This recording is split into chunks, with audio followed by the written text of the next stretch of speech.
He's a reformer and a consensus building. And I'm so proud to have him here tonight to help me remind us how we can bring people together with common sense, bring common sense leadership back to Augusta. So without any further ado, I hope you all join me in giving a big Maine welcome to President Bill Clinton.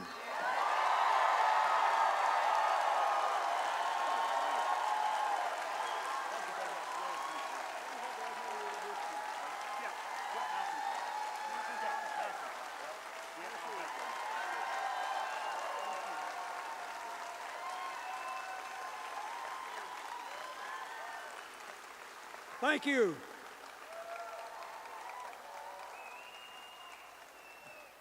First, Mike, thank you for inviting me back to Maine. I love this place. You were very good to me. You voted for me twice. I'm grateful.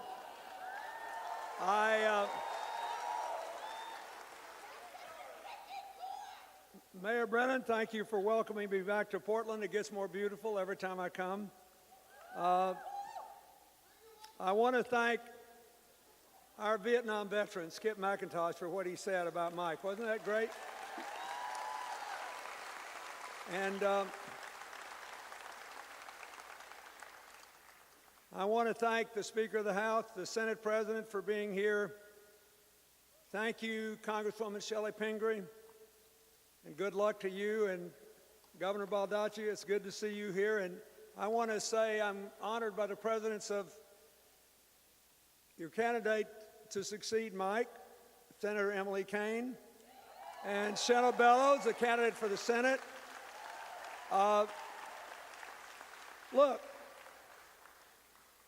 you know, in addition to being president, I was governor of Arkansas for 12 years. And that may be more relevant to what I have to say tonight. But I want to thank you for making me feel at home. You know, Arkansas is one of the warmest states in America.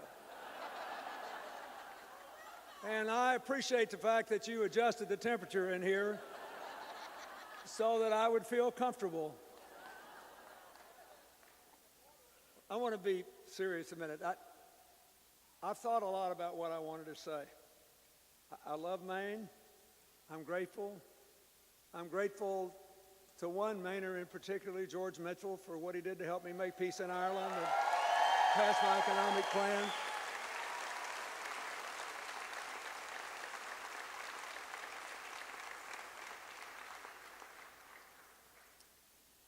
I want to say the most important thing to me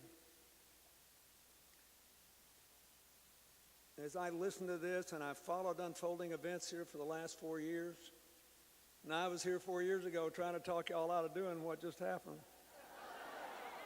And I'm glad Libby and Jim Mitchell are here in this crowd tonight, too.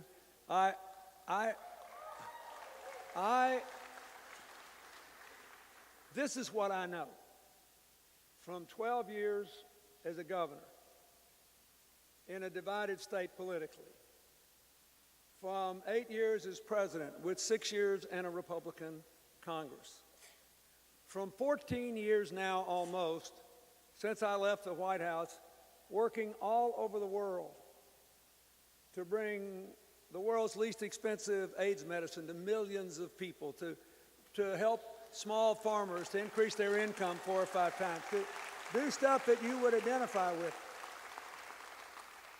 All these things we do, here's what I know. Everywhere in the world, people are following a model of inclusive decision-making and cooperation. Good things are happening. Everywhere in the world, people favor division over inclusion and conflict over cooperation. Good things are not happening. Pick up the paper tomorrow, and it doesn't matter whether it's state politics in Augusta or all these ethnic and religious and other conflicts around the world. Why did Russia cause all that trouble for Ukraine? They didn't want bad relations with Russia. They just didn't want to be under their toe. They didn't want to be dictated to and divided. They wanted to be a bridge between Europe and Russia, but Russia said, no, we can't have a cooperative future. We got to have a controlled future here. Everywhere in the world, people think they're so smart, they're never wrong, nobody else is ever right. Trouble is brewing. And everywhere in America where people are following inclusive visions and cooperative decision making, they're making good things happen.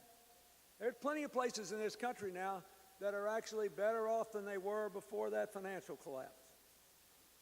But if you look at what's going on here in Maine, I mean, you look at your resources, at your people, at the kind of things you're good at the fact that in the next 20 years, all over America and all over the world, people who can grow food in an environmentally health-conscious, safe way, do it productively, take care of the topsoil, and live in a climate that's going to be cool enough to fight off the worst aspects of climate change, that's an enormous resource for you.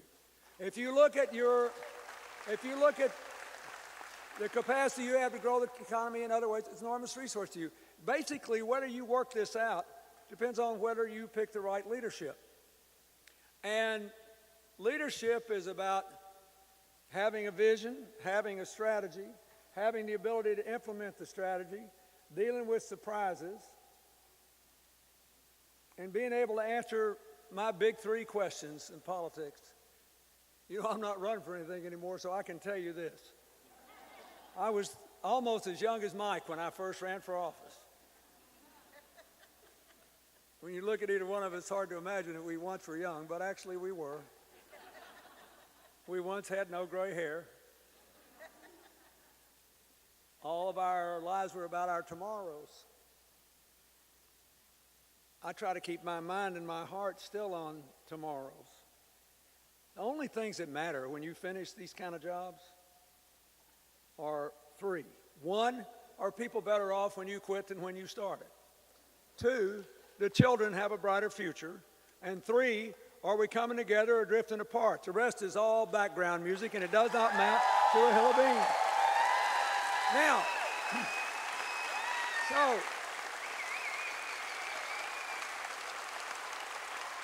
this guy has a vision of inclusion, of shared prosperity, shared responsibility, and a shared sense of community. Not a divided Maine, where the ideologically pure control every decision and stomp out dissent. It's a choice. He has a strategy for building shared prosperity and creating shared responsibilities. It's based on rebuilding the middle class, generating more jobs, and doing the right thing about health care. He has the tactic he knows will work, which is work with everybody who's reasonable, who wants to get something done. And I believe that he is the only person in the United States who was ever elected chairman of a state legislative body when he was the president of the Senate, equally divided 17-17 and one independent, and they were all for him, and then he got them all to vote to raise the minimum wage, not once but twice. That's what we need to do. This is not rocket science. The third thing he did was to respect you.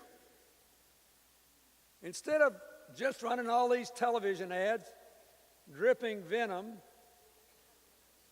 he actually came out with an economic plan. Most of you hadn't read it probably. I did, it's good. And I spent a lot of my life working on economics. Then he came out with this plan, which I think 20 years from now may be seen as his most visionary proposal to make Maine a food basket for all of New England.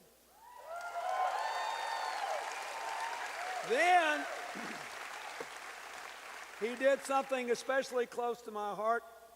He put out a plan to do something real about waste, fraud, and abuse in government. And the reason that's important to me is this. All the anti-government crowd, they always scream about all this, and they act like every nickel you pay in taxes is wasted, a legalized form of theft. But it tends to be people like Mike and me that actually do something about the problem. For example, when I was president, we got rid of 16,000 pages of federal regulation. The health care bill that I was so rigorously attacked on actually took 400 more pages out of federal law than it put in, something that my adversaries took great pains to cover up.